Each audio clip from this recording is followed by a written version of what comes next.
Hi there, welcome to the video. Welcome if you're currently here in the live premiere. Today, we're just going to be doing a bit of a discussion. We're going to be incorporating both the Christine Passey Parker case, missing person, as well as Dylan Rounds, another missing individual, but more so true crime related. We need to catch up on the comments recently. As for my last Dylan Rounds video I did, which was a couple of days ago now, I never looked at the comments, so I need to look at them, read them out, analyse, answer any questions, the lot, okay? Not too many to get through, but no harm in taking a look. And then we can look at the last night's video's comments too, and go from there. I might have some questions today. I know someone passed on an email or something, but that can be followed through in the background afterwards or so. I just want to do this video here to just keep up a little bit of consistency and just to round different things off so they don't get lost in the ocean of obscurity, okay? So throughout this video, be sure to share your thoughts, opinions, reactions in the live chat box on the right-hand side of the screen, okay? As for the live stream format, I still think for now, this is still more practical, right? Is there anything else to highlight before we go any further? Not that I can think of. We're just going to get right into the comments, allow people to join on in. If you haven't already, make sure to check my previous video out, link down below in the pinned comments section, okay? Let's take a look at the comments now though, and see if there's been any key information that's been missed out, or any key questions that need answering with regards to the Dylan Rounds case. I'll just arrange it to the newest, the comments, work our way up. First of all, we got Cleo, Playful Witch.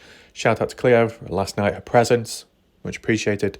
Tom Evans here, responding back to me. Warlike Wrath, if they used acid upon Dylan Rounds, why didn't they put the phone in the acid too? Oh, yeah, and the boots. How do I respond back to that? Well, when it comes to Brenner, is he the brightest tool in the shed? Arguably not. Has he made mistakes and, left incriminating evidence upon himself and things pinned towards him? Yeah, that's partially why he's in the situation where he's at right now and why he's been officially charged, okay? So, is there anyone in the background that could have played a role in disposing certain things? Maybe. Why do I suddenly refer to that? Well, you think back when I did that video, the hierarchy of evidence, some of which more important than others. But due to how they were handled with and disposed of, it varies, right? Something such as Dylan's phone turning out to be a very valuable piece of evidence, right? And it was just simply dumped in the pond. It was found June 19th, 2022. But then you got the likes of Dylan Round's wallet, which isn't as important, is it, as the phone? And yet the wallet hasn't been found. Could it be because it's just simply on Dylan? Maybe. But you get what I'm saying. Right, when it comes to these different items, how they've been handled, it seems like the valuable, important stuff was reckless when disposed. The less important stuff seems more hidden. Do you agree with that, Tom? Does it apply here, though? Well, yeah, in a way, if you talk about boots, it was pretty important, that. And the phone, important, they were disposed elsewhere. I think maybe the reasoning behind, if we're talking on the theory that acid was used to dispose Dylan, my question would be, can a handgun, a firearm, dissolve in acid? Would it actually work? Because the material. Was it Badger? Yeah. Didn't Badger say that plastic doesn't dissolve or certain material doesn't? And, if you've got a firearm, there might be bits on it which wouldn't break down. So maybe you got to dispose of it in other ways. When it comes to a phone, you get plastic on the phone, or sometimes you get plastic phones, or the plastic back or cover of one, if it's an older iPhone. Maybe stuff like that Brenner knew wouldn't break down, so had to dispose of it in other ways, and thought the pond was a reasonable idea because you thought water damage would damage the phone, which I guess it did, but not internally, not properly, not enough. But, on the spot, you just think with your own thoughts at the time, and sometimes it works, sometimes it doesn't. And with Brenner, I guess it didn't. But with certain items and remains of Dylan, well, successful there up to now, right? And ensuring that no one comes across him. So I think it does vary, Tom. Let's just check the responses because we've got a couple. Still a supposed missing firearm though. Yeah. Christy, I probably have missed a few points. Can you still be convicted without a body in this state? Tom saying, I think in this state they need a body for capital murder charges. Indiana responding, chrome handguns still missing of Brenner's. Yeah. Badger Life, boots and phone have rubber and plastic. They will not dissolve in the acid. There we go. Kind of like what I mentioned before. Badger, if Brenner was washing the gun, I don't think he would then put it in the chemicals. True, fair point, providing that's the actual firearm used at the time. Which firearm was it? Was it identified in the video? Well, we didn't hear back, did we? We didn't hear Justin or Candice Cooley saying, oh, and Brenner was cleaning insert name a firearm down. No. Maybe because it didn't matter to them, but I think it's quite important. It's important to know what type of firearm Brenner had at that time in the trailer. Was it Dylan's firearm or was it his own firearm? Then the next question would be, was it used in the murder? Yes or no? Something simple and basic like that, and yet we've not found answers or had answers, which is disappointing, right? Badger Life, did Dylan wear a belt? I think he did. Did anyone ever find his belt and buckle, or did it happen to be in the trash bags that would then hauled off? It will be a few years, but eventually most of the questions will be answered. Yeah, what happens in between them? I guess it depends, right? Does the case just fade out, or does it turn into a battleground of mess? I guess it depends.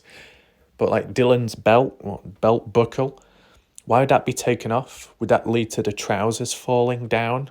I don't know. I don't know how trousers fit on people. It can vary, right? Some people will have a belt, other people won't. But, you know, do we do it as a poll?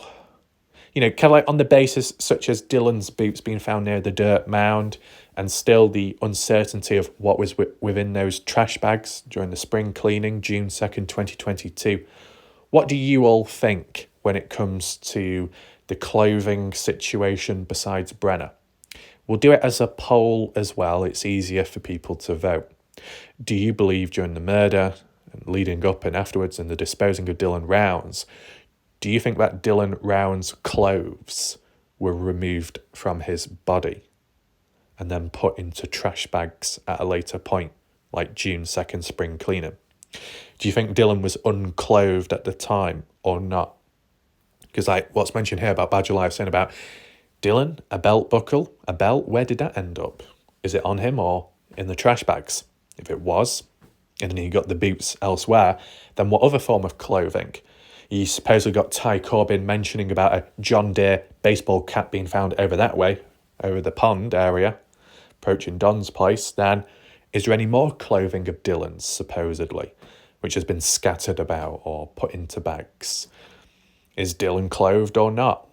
If someone found his remains now, what would they find besides the remains? Clothing, anything else, or nothing? You know, just feel free to vote right now. Just trying to understand things, that's all. Pam, not seen Pam for a while, saying, Badger, where would the chemicals come from? Were they there on the farm or the shed property? Did they have a good amount at the shed? When did he buy the chemicals to put him in a barrel?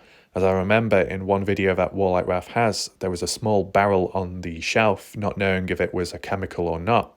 Then another video, the small barrel was gone. Fair point. Would that be enough to dissolve a body? As I remember, it may have been a 5-gallon, maybe less. The boots were leather, yes, hard rubber on the soles. Wouldn't be able to dissolve in acid.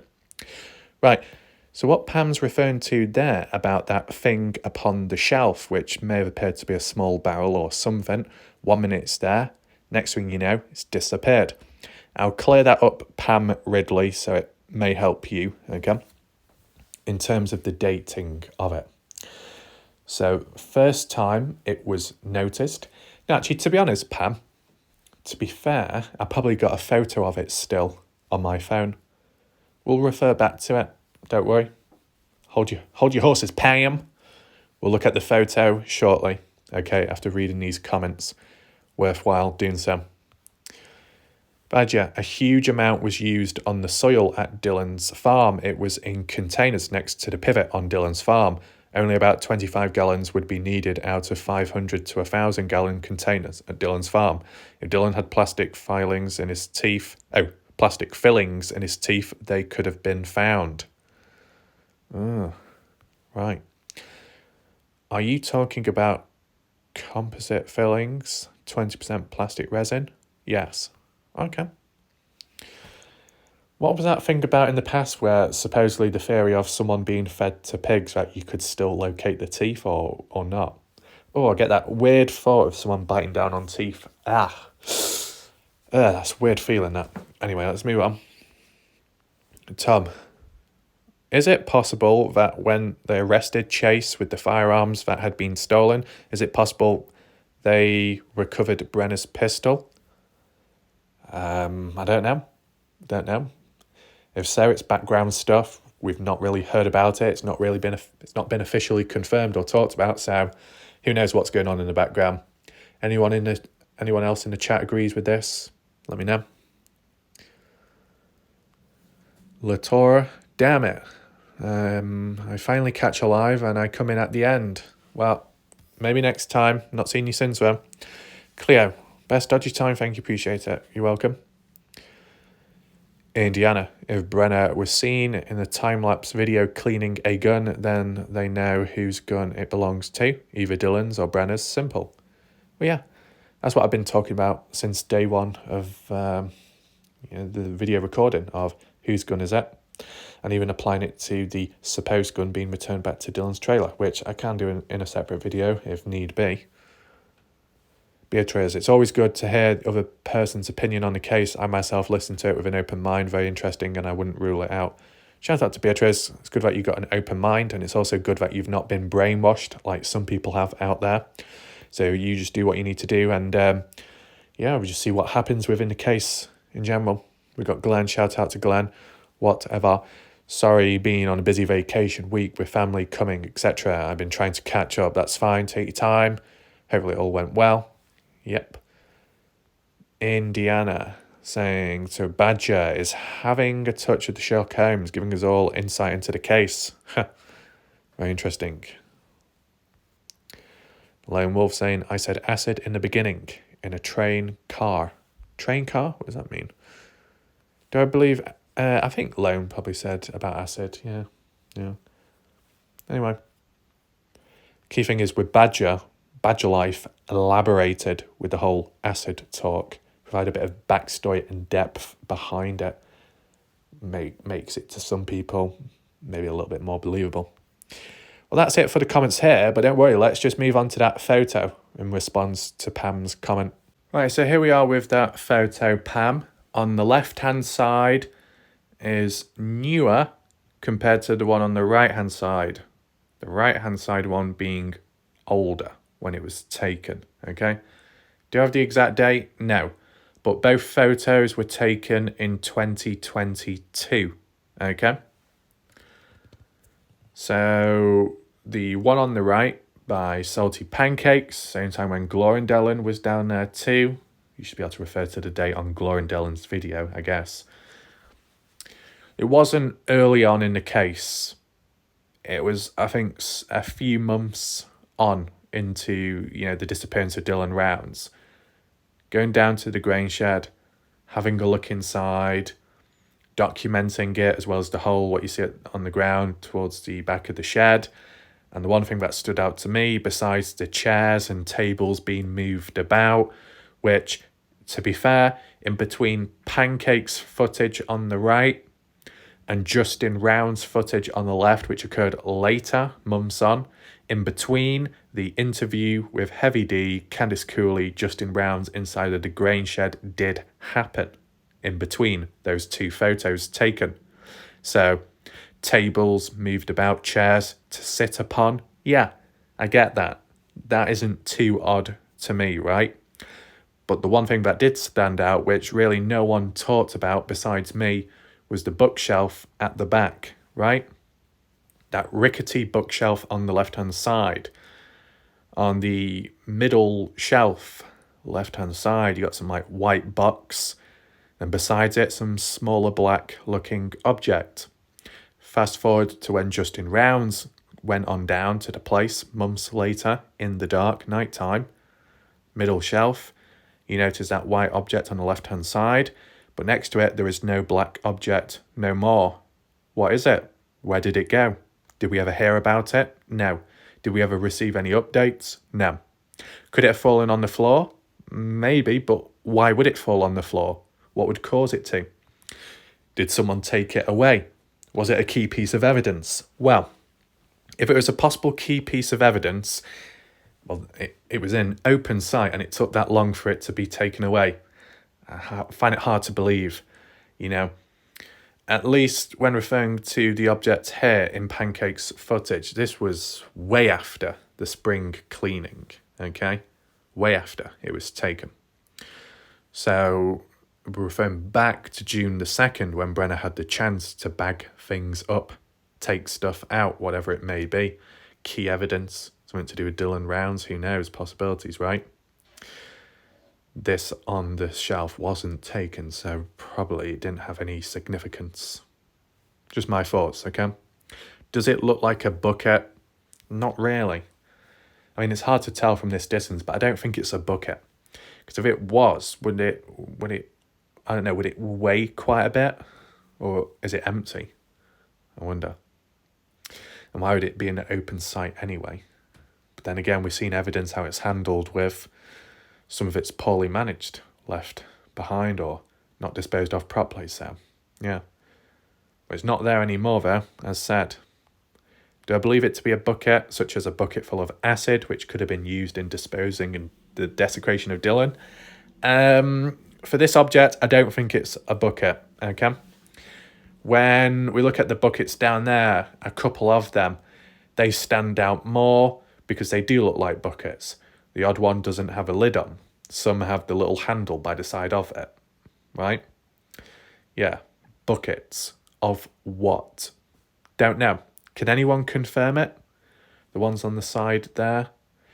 There's about, 5 buckets maybe. And then here, 1, 2, 3, 4, 5, still 5, but the buckets at least have been moved about. I mean, you got 2 white ones back there. You got one with a blue rim and a blue label on the side.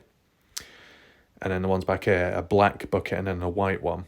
If anyone can confirm them, feel free. Is it an acid bucket? Something to do with soil, fertilizer? I don't know. I'm not a farmer. But I just wanted to share this photo once again, okay? Let me know your thoughts, Pam. We'll probably have some additional photos as well, just in general. Just do it as a slideshow for one, to get a bit of material out there. I think that this came from one of the East Idaho news videos when talking about the case. It's a pretty good photo taken, and it's labelled quite well. In the distance, Dylan's boots were found here. That's the dirt mound, what you can see in the background. It's a fair size, even from over here. James Brenner's camper was here, as you can see there. I mean, I think there was like maybe a few boards or planks which were on the ground when Glorindalen went. So I don't know when this photo on screen was taken, before or after Glorindalen and Pancake's visit down there. Was there any more buckets though, just in general? Well, you got that yellow one there, but it's not really much of a bucket. You got a white one upside down there. Another yellow one over there. A couple more buckets. There's a fair few buckets, right? Quite a few. But that's just the landscape, the area in general. I mean, just randomly, what's your thoughts when you see these photos for the first time, right? It doesn't really matter which one. It could be any of them. When you look at these photos, what's the first word or thought that comes to your mind? Is it wow? Is it so desolate? If you was Brenner, what would be going through your mind if you were disposing of Dylan? Where would you go? That's just the pond, okay? Post drained, post cleared. You can tell by the trees being cut down and things being disrupted. You got the root cellar back there, the root cellar, which you can see on Google Earth imagery. Someone uploaded a photo to it. There was talks about that by some. Tom Evans was interested, could it have any role in the case or not? Could it have been used to dispose of Dylan or hide in, to lay low. Do many people go inside it in general? Does anyone go inside it? Do animals go inside it? I wonder. Just a different angle there, the row of trees, the vegetation, water fairly clean. I mean, it may have changed since, right? Kind of older photos now. There's one of the flyers posts, you know, when people talk about they should be put out there for the hunters. That was the hunting one. I mean, you think about it, I guess different scenario in a sense, but these posters were put out there for attention to attract and acknowledge to the hunters that this is what's happening, this is who you should be looking out for, let us know anything. Nothing's happened. We've not heard any news, updates, intel from hunters within the area, and yet you look at the Christine Parker case, and in a short space of time there was a hunter out there near Eugene Mountain, Nevada, and said, oh, we found the truck, just like that. I know different cases, one person still missing, the other person, like Dylan Rounds, passed away, buried, but maybe it's just a response time I'm picking up on here. But you see that poster there, we've seen it a few times now. You got the background as well, not too much going on there. You got barbed wire, yeah, ground being very dry, but you know, with rainfall with time it'll change. So, like, this is just like a good example, right? That there, come on, zoom in. Why is he not zooming in? For fuck's sake. So you look at that photo there, just how vast and open it is, and yet the ground being pretty flat too. And you think Dylan could be out there somewhere, more so underground, because of probably being buried. You're supposed to search all of that, demand him, isn't it? You can see some track marks on the ground. I don't know who track marks they are. Cracked the ground, a little bit of vegetation. Track marks being there, middle of the screen. As I said, these are kind of older photos, but I believe these were taken in 2023. Okay. That one, 2023. Same with this, sun tunnels. Okay. We have been through them before, just glancing over them briefly. Track marks here, but nothing suspicious because it's like a tourist place. And then this one here, I've not really looked at much. It's supposedly Coal Bank Spring. Don't know what the significance is with this area. Does it relate to Dylan Rounds? Weezer, Badger, does it ring a bell with you? Coal Bank Spring, a suspicious place or normal? Just let me know down below. Not too much going on here. I mean, is that a trough down there? A bathtub with water? Maybe a pipe coming on out just for like the wildlife, the cattle, probably. Looks muddy as well, like prints in the ground, so I guess it has been used. Then we look at this one here. Same area, just looking about more so in terms of the distance. And that seems even more vast and great. That's a lot of mileage. A square mile, square surface area. Yeah, that's quite a lot. Is that it? Okay, that's it for the photos. So I think now we should probably move on to the Christine Parker case comments from last night and see where we are there. Well, now we're on to the latest video I have done. The comments we need to check. The reception from last night regarding Christine Passey Parker case didn't quite reach out as well successfully, but maybe with time more people will hear about it. The first video coverage I did turned out well. Second one, not so well, even though it was deeper and more in-depth and more refined, but it is what it is. We just checked the comments here though, just to see what people have had to say about it. Tom saying, so regarding her dogs, were her dogs with her? Did she appear to be with anybody? Well, there's not been any talk or information or sightings of anyone being with her directly at any point. As for the dog situation, it seems as if the dogs were with her up to a certain point. Just see what the comments are responding back. Wonder if anybody checked the dog kennels. Great point. Are the dogs microchipped in the US? Not quite sure there. Up to a certain point in the car. Well, that's what I heard from a night or two ago by some of the key people in the case, right? One of the supposed sightings, which wasn't exactly genuine, said that she was present in Las Vegas, but the dogs were not there. So I guess the question would be, at what point did she lose the dogs? And I was suggesting maybe if she was hitchhiking. Cut that off. Indiana responding to Dale, it's good to see you back, mate, but please watch your energy levels. You've been through a rough ride. It takes time to fully recover. Dale above saying, if I was the LE where her truck was found, they should plaster the area with her missing flyers. Someone had to see her. Yeah, maybe. I mean, you got hunters in the area and they were able to locate the truck. I wonder what else they could find, right? Indiana, thinking in response to Badger Life and that potential roadkill. The roadkill reply. Wait, what's this about? Was it not bad enough you startled me with your headlights, bounced me off your truck grill and sent me way up a height? Lay there dazed in the middle of the road whilst you reversed just to see if I was okay. Hear my last message, I conversed. Sure, tell my wife and 7 kids I don't think I'll be coming home. I'm just another roadkill. And by the way, my name is Jerome. Yo, who, Jerome? The hell? After that, Jerome, the roadkill, expired his last ungodly breath. I just upped and scarped, reciting 3 Hail Marys as I left. The moral of the story is, if you can walk, just do not drive. Say that next poor potential roadkill, who, by the way, is Clive. Right. Okay, so did Jerome go and get the milk? Never made it back because he got hit by a car? Unfortunate. Never heard of that before. Obviously, this isn't to do with the Christine Passey Parker case, Got cleared there. Fist wash. Life. You beat your washing clean. Nice one. What? What's going on here? Indiana saying that Badger Life fist her washing. Interesting. That's the second time you've asked me that. Is it the second time?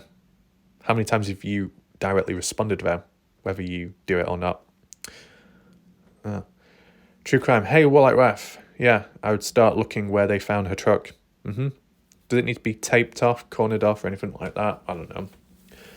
I mean, the family said there is information that's not been revealed or shared with them yet. So that could prove pretty vital and important. A matter of waiting. Still early on in the case, so just see how things play out and what happens next. We got Susan Veach here. Shout out to Susan Veach. Anybody watching right now or in the background, Susan Veach is the sister-in-law to Kenny Veach. Kenny Veach being the missing hiker in Las Vegas around Jomay Canyon. Kenny Veach being the Kenny Veach M Cave mystery. That case, what I covered in the past. Susan Veach, sister-in-law, who ended up reaching out at a point in time and things went from there. And new information came out, interesting talk, etc. So shout out to Susan Veach for appearing on here, okay? Just wanted to let you know, the people watching right now, who she is, okay? So Susan says, this is what a family does when a member goes missing. They get the word out, they post on social media, they post stories and anecdotes. They are in constant communication with searchers and law enforcement. The reason why Susan has mentioned this is because when it comes to majority of the Kenny Veach family, besides her, the rest of the Kenny Veach family, they didn't really do much when Kenny went missing. They didn't go out there searching. They didn't really spread much awareness online. There was no interviews done with them. There was no really any articles at the time about them or Kenny. It just fell flat and it was like, oh well, he's gone missing. Oh well. Bit odd, right? Yeah, with this case, it's more proactive. So yeah, we've got Susan there. Get off. There we go. Smooth Fishing saying, I was wondering why she even driving if she has bad brain damage and blackouts. I would have thought they would have pulled her license, and if not, why would family members let her drive? Well, I've not heard anything about her blacking out. I think what's been said is that she can have side effects, but I guess if she takes the medication, it prevents those side effects from happening. Maybe before or at the time had been at Battle Mountain, Nevada, and being confused as to why she was there. Maybe it's like what Maria Moyano said in the chat about maybe she didn't take the medication beforehand, which then led to her ending up in Battle Mountain and being confused. So she initially took her medication, maybe she wouldn't have been in the situation she was in. So it was one of those things of you take medication, keep on top of it, and it removes all those problems, then maybe she is allowed to drive, let's just say. And then we've got Glenn T. Okay, so I think now it's just time to have a bit of a discussion on the case in general. I don't want to go too deep onto the maps or material there because it's not been fully confirmed or acknowledged by certain key people out there. So I'll just keep it kind of basic for now, talk about it, and then we'll see what happens. So, just depending on how you interpret this, the fact that Christine's actual personal truck was found over that way, Eugene Mountains, Nevada, and it supposedly got stuck. Did it get stuck because she accidentally did it? Maybe. Was it because she was driving recklessly? Don't know too much. But maybe when intel evidence comes out and there's more reports released to the family, then you might get a better idea of it. Some people have suggested a kidnapping. I think Badger Life suggested it. It feels like it's a kidnapping. At what point did the kidnapping take place? In Battle Mountain, Nevada, or near Winnemucca, I don't know how you say it, Winnemucca, that area, or near Eugene Mountain? At what point, what area do you think supposedly some kind of abducting took place? And if it did happen, was Christine already in the car? Someone carjacked it, but kept her as a hostage up to a certain point, driving along and then ending up near Eugene Mountains and then crashing in a sense, but yet no damage was reported to the vehicle. Yeah, I said that's why I don't want to go too deep down that route.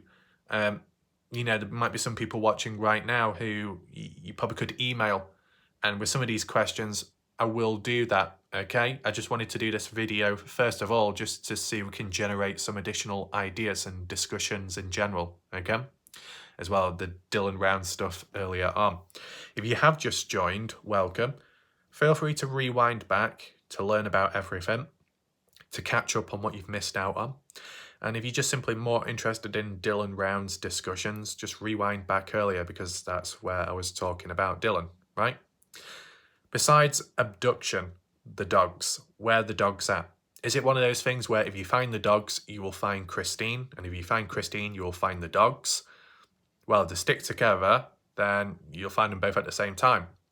If you found the dogs separate, would those dogs end up leading you to where Christine is at or was at? I don't know. All comes down to the scent and the length of time. The longer things go on for, the harder it is to track the scent. Hopefully there's stuff going on in the background right now. The vehicle, where did the vehicle go? Was it taken in for lab testing? I'd assume so. I saw on Facebook there was coordinates provided at Eugene Mountain, but they said roughly within the area. So someone in the chat, I don't know who it was last night, said you saw coordinates, but you don't know where they were. Well, I saw coordinates on Facebook, but the way it was worded was just roughly in the area, with the coordinates being on top of where the marker of Eugene Mountains is at if you typed it in on Google Earth. So I don't think it's precise. I mean, I can have a random look at it some other time, but it'd just be good to know exactly the spot first of all, okay? The way I see it, if you just use it as a starting point when it comes to the truck itself, the vehicle, where it was found, I'd just simply say that you need to, first of all, find the exact spot of where the vehicle was seen at, the exact coordinates. Then once you've done that, look around, what's present, any side paths, any roads, pathways, Any steep drop-offs, edges? Is it high up, low down? Any trailers nearby? Any abandoned buildings nearby? Any mine shafts, mines, caves? Any cameras? Any people living nearby? Any farms, ranches? Anything like that where the vehicle was found, first of all. That being the case, then you would look in those areas. If none of them exist, or in terms of like the potential witnesses not being present at the time, then I guess it's worth looking at the area and expanding it a little bit more. Some people are saying that the phone was used again, or there was a phone ping somewhere around near Winnemucca, somewhere around there. So at what point did the phone die then? Because I thought the phone died in Battle Mountain, Nevada. Or did it end up dying on the road trip down from there to Eugene Mountain? And if Christine was behind the wheel, did she intentionally drive to Eugene Mountain? Why did she go down there exactly? I guess that's probably why some are suggesting maybe she was abducted and taken down that way. Then what then?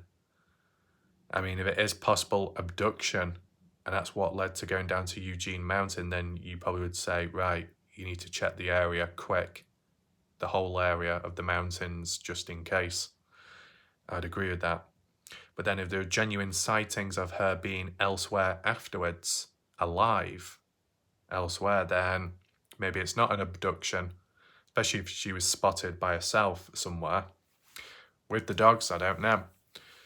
There's not been any updates since when I've been looking on the Facebook page. If there is any updates, feel free to leave the comments down below. The only other thing I'd raise questions of and just talking about is footprints. What about track marks and footprints? You know, you got desert area, some dirt roads, may leave trails behind, right? And that aside, it's supposedly raining on the day, would have made the ground wet, bit moist. You end up walking on the ground, it might leave footprints behind. Now, were any footprints found within the area? I wonder, because it could prove and suggest that maybe they got out the car and then walked off in a certain direction for, you know, how long, I don't know. But maybe the track marks would show that and prove it. If there was only a couple of footprints in a very small radius, and I mean a very small radius, you could say, well, maybe she only walked so far and then got picked up or got abducted, one or the other, and then drove off elsewhere, by choice or not. Whether those track marks lead, don't know. So, not heard much about footprints or track marks, but I'll try and ask those questions elsewhere and see what the response is. And yeah, I mean, is this case very deep, very mysterious? Maybe not at this moment in time, different possibilities, right? Is it quite the time to be coming up with theories and ideas? I guess so, without going too far down the deep end. We just see how things play out within this case first of all, right? And maybe I can ask the odd question in the background saying, is it okay to cover this, to talk about that, without it causing confusion or disruption, right? And it's probably a bit more successful here when the key people present and those in the background are okay. From the looks of it, good people. I mean, like when we have covered other cases, we've seen a resistance, but it doesn't seem to be like that here. So we just keep that up, and it might just be more efficient, more effective, right? Was there any other points that needed to be mentioned? Well, you probably have your own thoughts and ideas. You know, you can leave them in the chat, but because I'm coming to the end of this video, it's probably best leaving them in the comments down below. It'd be more effective that to catch up on. Will there be future videos on this case? Of course, if there's something to cover. I think, first of all, I'll just reach out to the odd person in the background, see what the responses are, and then go from there, and then I might make another video. As for now, just leave it as it is, see if anything else happens in between. Both Dylan Round's case and more so Christine Parker case, okay? Feel free to like, share the video of this one to spread awareness. You want to catch up on previous videos, link down below in the comment section. Hopefully you learned something or found something interesting. And yeah, that's it. See you next time. Goodbye and good night.